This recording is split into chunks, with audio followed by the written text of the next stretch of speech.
আজ আমি বানাবো শোলার কচু বা জল কচু। চলো এটা ঝটপট করে আজকে কেটে নিয়ে আমি তো কীভাবে বানাচ্ছি তোমাদের সাথে আজকে শেয়ার করবো। তো আমার কাটা হয়ে গেছে শোলার কচু, ডুমো ডুমো করে শোলার কচু কেটে নিয়েছি। আলু কেটেছি, ডুমো ডুমো করে আলু দেবো। তো প্রথমে শোলার কচুটাকে জলে একটু ভাপিয়ে নেবো।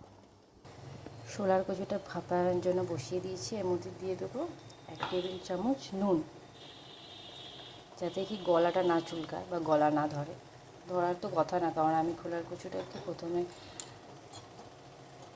রোদে শুকিয়ে নিয়েছিলাম। তো চলো এটা ফুটুক 2 মিনিট, একটু সেদ্ধ হয়ে যাক, তারপরে নামিয়ে দেবো। ছোলার কচু সেদ্ধ হয়ে গেছে, এবার নামিয়ে দিলাম। এবার বসাবো আলু, একটু আলু ভেজে নেবো। চলো কড়াইতে তেল দিয়ে দেবো আলু ভাজার জন্য। ডুমো ডুমো করে আলু ভেজে রেখেছি, তো ওটাই এখন ভেজে নেবো। প্রথমে একটু তেল দিয়ে দেবো। ডুমো ডুমো করে আলু ভাজা ছিল, আলু কাটা ছিল, এবার এটাগুলোকে ভেজে দেবো। তেলের ওপরে দিয়ে দেবো, লাল লাল করে ভেজে নেবো। আলুগুলো একটু ভেজে নেব, ভাজা হয়ে গেলে তারপর মশলাগুলো। চলো এটার মধ্যে কী কী মশলা দিই, মশলাগুলো এবার বেটে নেওয়া যায়। দেবো পেঁয়াজ বাটা, পেঁয়াজ বাটবো, রসুন, আদা, টমেটো আর কাঁচা লঙ্কা। ঝালটা তোমরা তোমাদের স্বাদ মতন দিও, আর জিরে দেবো। চলো এগুলো বেটে নিই ছটপট করে। এর মধ্যে একটু ধনেও অ্যাড করেছি, আর গুঁড়ো জিরেও অ্যাড করে দিলাম। তোমরা চাইলে পরে আলাদা আলাদা দিতে পারো, কিন্তু আমি আগেই দিয়ে দিলাম, একসাথে সব বেটে নিলাম। তোমরা চাইলে আলাদা আলাদা করে বাটতে পারো, কিন্তু আমি একসাথে সব বেটে নিলাম। তো চলো আলুগুলো ভাজা ভাজা হয়ে গেছে, এবার আলুগুলো নামিয়ে নেবো। তো আমি আলু ভাজা তেলটার মধ্যেই দিয়ে দেবো, আর তেল লাগবে না, অনেকটা তেল আছে। এর মধ্যে দিয়ে দেবো এক এক করে জিরে, 1 টেবিল চামচ জিরে, একটা শুকনো লঙ্কা আর 2টো তেজপাতা।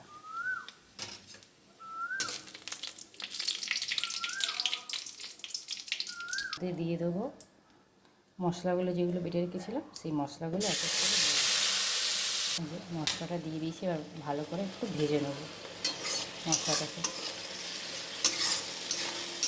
আমি এর মধ্যে শুকনো লঙ্কার গুঁড়ো দিইনি, তো তোমরা চাইলে পারো শুকনো লঙ্কার গুঁড়ো দিতে পারো। আমরা শুকনো লঙ্কার গুঁড়ো খাই না, যার জন্য আমরা শুকনো লঙ্কার গুঁড়ো দিইনি। তো এর মধ্যে এক এক করে দিয়ে দেবো স্বাদ অনুযায়ী নুন, দিয়ে দেবো হলুদ গুঁড়ো, দেবো একটুখানি চিনি, যাতে কালারটাও খুব সুন্দর হয়, খাবারের টেস্টও বেড়ে যায়। চিনি দিতে পারে একটুখানি, বেশি না, একটুখানি জাস্ট। একটু যদি তোমরা চিনি দাও তাহলে খাবারের স্বাদও বেড়ে যায়, আর কালারটাও খুব সুন্দর আসে। তো চলো মশলাটা ভালো করে ভেজে নিই।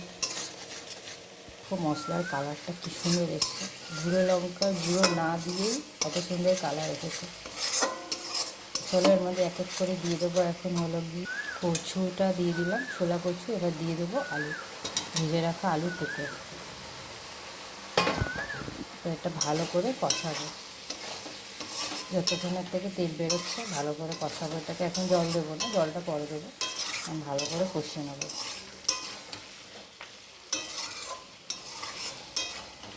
তোমরা কে কে ভালোবাসো ছোলার কচু খেতে বা খাও একটু জানিও আমাকে।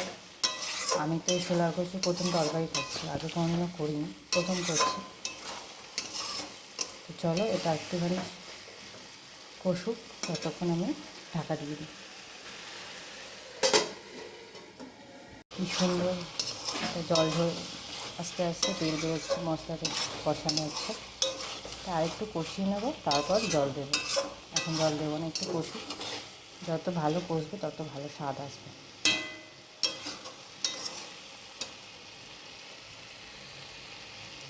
কষানো হয়ে গেছে আপাতত, এবার আমি জল ঢেলে দেবো। মশলার জলই ছিল, ওই জলটি এখন ঢেলে দেবো।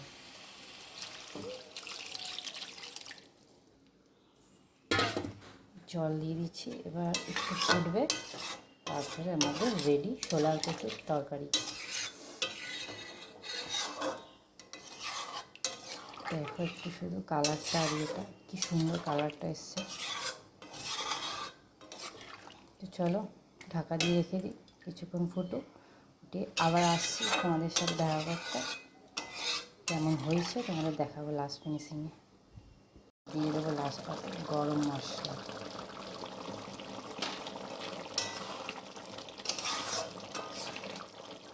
দেখো কালারটা কী সুন্দর এসছে, কী সুন্দর গরম গরম ভাতের সাথে দারুণ।